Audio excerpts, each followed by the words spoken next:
ವೀಕ್ಷಕರೇ ನಮಸ್ಕಾರ, ನಾನು ಶಶಿರೇಖಾ. ಬೆಂಗಳೂರಿನಲ್ಲಿ ಇನ್ಮೇಲೆ ತಡರಾತ್ರಿ 1 ಗಂಟೆವರೆಗೆ ಪಬ್ ತೆರೆಯೋಕೆ ಅವಕಾಶ ಕೊಡೋದಾಗಿ ಉಪಮುಖ್ಯಮಂತ್ರಿ ಡಿ.ಕೆ. ಶಿವಕುಮಾರ್ ಹೇಳಿದ್ದಾರೆ. ಯಾಕೆ ಹಾಗೆ ಹೇಳಿದ್ದಾರೆ ಅಂತ ಅಂದರೆ ಯಾವಾಗ ಹೇಳಿದ್ದಾರೆ ಅಂದರೆ ವಿಧಾನಸಭೆ ಕಲಾಪದಲ್ಲಿ ಅವ್ರು ಹೇಳ್ತಾ, ಬೆಂಗಳೂರು ಅಂತಾರಾಷ್ಟ್ರೀಯ ನಗರ, ಅದನ್ನು ಲೈವ್ ಆಗಿಟ್ಟಿರಬೇಕು. ಆ ಕಾರಣಕ್ಕೆ 1 ಗಂಟೆವರೆಗೆ ಪಬ್ ತೆರೆಯೋಕ್ಕೆ ಅವಕಾಶ. ಲೈವ್ ಅಂದರೆ 1 ಗಂಟೆವರೆಗೂ ಪಬ್ ಇದ್ದರೆ ಮಾತ್ರ ಪ್ರಪಂಚ ಲೈವ್ ಅಂತ ಇವ್ರು ಅಂದ್ಕೊಂಡಿದ್ದಾರೆ. ಜೊತೆಗೆ ಈ ನಿಟ್ಟಿನಲ್ಲಿ ಪ್ರಯತ್ನ ಮಾಡ್ತೇವೆ, 11:15ವರೆಗೂ ಈಗ ಇದೆ ಅಂತ ಹೇಳಿ. ಮೊನ್ನೆ ನಮ್ಮ ರೈತರು ಹೇಳಿದ್ರು, ರಾತ್ರಿಯೆಲ್ಲ ನಾವು ನೀರು ಬಿಡೋಕ್ಕೆ ಹೋಗಬೇಕು. ರೈತರು ರಾತ್ರಿ ಯಾಕೆ ನೀರು ಬಿಡೋಕ್ಕೆ ಹೋಗಬೇಕು ಅಂದರೆ ಅಧಿಕಾರಿಗಳು ಆ ಟೈಮಲ್ಲಿ ಇರಲ್ಲ, ಅದಕ್ಕೆ ನೀರು ಬಿಡಲ್ಲ ಅಂತ ಹೇಳ್ತಾರೆ.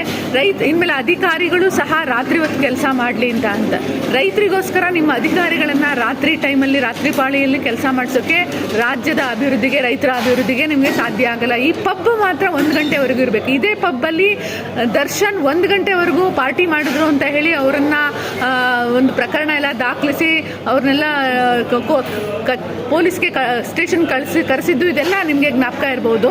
ಆದರೆ ಅವತ್ತು ಕಾನೂನನ್ನು ಹೇಳಿದ ಸರ್ಕಾರ ಇವತ್ತು 1 ಗಂಟೆವರೆಗೂ ಪಬ್ಬನ್ನು ಓಪನ್ ಮಾಡ್ತೀವಿ ಅಂದರೆ, ಪಬ್ ಓಪನ್ ಮಾಡಿದ್ರೆ ಮಾತ್ರ ಬೆಂಗಳೂರು ಲೈವ್ ಆಗಿರುತ್ತೆ. ಆ ಬೆಂಗಳೂರನ್ನ ಎಲ್ಲರೂ ತಮ್ಮ ಮಕ್ಕಳನ್ನ ಯಾಕೆ ಕಳಿಸ್ತಾರೆ ಅಂದರೆ, ಏನು ಎಜುಕೇಷನ್ ಹಬ್ ಅಂತ ಹೇಳಿ ಇಲ್ಲಿ ಕಳಿಸ್ತಾರೆ ಮಕ್ಕಳನ್ನ.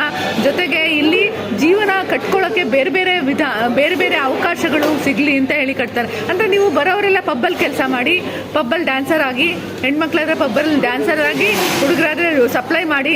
ನೀವು ಮೋದಿ ಅವ್ರ ಥರನೇ ಹೇಳ್ತಾ ಇದ್ದೀರಾ, ಅವರು ಬೋಂಡಾ ಕಟ್ಕೊಂಡು ಜೀವನ ಮಾಡಿ ಅಂದರೆ ನೀವು ಪಬ್ಬಲ್ಲಿ ಆಟ ಆಡಿ ಜೀವನ ಮಾಡಿ. ಎಷ್ಟು ಜನ ರಾಜಕಾರಣಿಗಳು ಪಬ್ಬನ್ನು ಇಟ್ಟಿದ್ದೀರಾ ಅಂತ ಹೇಳಿ ನಮ್ಗೆ ಲೆಕ್ಕ ಕೊಡಿ ಸಾರ್ವಜನಿಕರಿಗೆ. ಈಗ ಸಿದ್ದರಾಮಯ್ಯ ಅವ್ರ ಸೊಸೆ ಪಬ್ಬನ್ನು, ಏಷ್ಯಾದಲ್ಲಿ ದೊಡ್ಡ ಪಬ್ಬನ್ನು ಮಾಡಿದ್ದಾರೆ ಅಂತ ಹೇಳಿ, ಆ ಪಬ್ಗೆ ಲಾಭ ಆಗುತ್ತೆ ಇದರಿಂದ ಮಾಡೋದ್ರಿಂದ. ಅಂದರೆ ನೀವು ಮುಖ್ಯವಾಗಿ ರಾಜಕಾರಣಿಗಳು ಇವತ್ತು ಮುಖ್ಯವಾಗಿ ಕಾಂಗ್ರೆಸ್ ಪಕ್ಷದಲ್ಲಿದ್ದೀರಾ. ಗಾಂಧೀಜಿಯವರನ್ನ ನೀವು ಫಾಲೋ ಮಾಡ್ತೀವಿ ಅಂತ ಹೇಳ್ತೀರಾ. ನೀವು ಯಾರು ಪಬ್ಬನ್ನು ನಡೆಸಬಾರ್ದು, ಇನ್ಕ್ಲೂಡಿಂಗ್ ಸಿದ್ದರಾಮಯ್ಯ ಅವ್ರ ಸೊಸೆನೂ ಪಬ್ಬನ್ನು ನಡೆಸಬಾರ್ದು. ಯಾಕಂದರೆ ನೀವು ಬಂದಿರೋದು ಗಾಂಧೀಜಿಯವರು ಕಟ್ಟಿರುವಂಥ ಪಕ್ಷದಲ್ಲಿ, ಅವರ ಆ ತತ್ವಕ್ಕೆ ವಿರುದ್ಧವಾದ ಈ ಪಬ್ಬನ್ನು ನೀವು ನಡೆಸಲೇಬಾರ್ದು. ಅಂಥದ್ರಲ್ಲಿ ಇವತ್ತು ನೀವು ಪಬ್ಬನ್ನು ನಡೆಸಿ ನಾವು ಬೆಂಗಳೂರನ್ನ ಉದ್ಧಾರ ಮಾಡ್ತೀವಿ ಅಂತ ಹೇಳ್ತೀರಾ. ಬೆಂಗಳೂರು ಒಳಗೊಂಡಂತೆ ಎಲ್ಲ ರಾಜ್ಯದೆಡೆ ಹೆಣ್ಮಕ್ಳ ಮೇಲೆ ಅತ್ಯಾಚಾರ, ಅನಾಚಾರ, ರೇಪು ಈ ಥರ ಎಲ್ಲ ಜಾಸ್ತಿ ಆಗ್ತಾ ಇದೆ.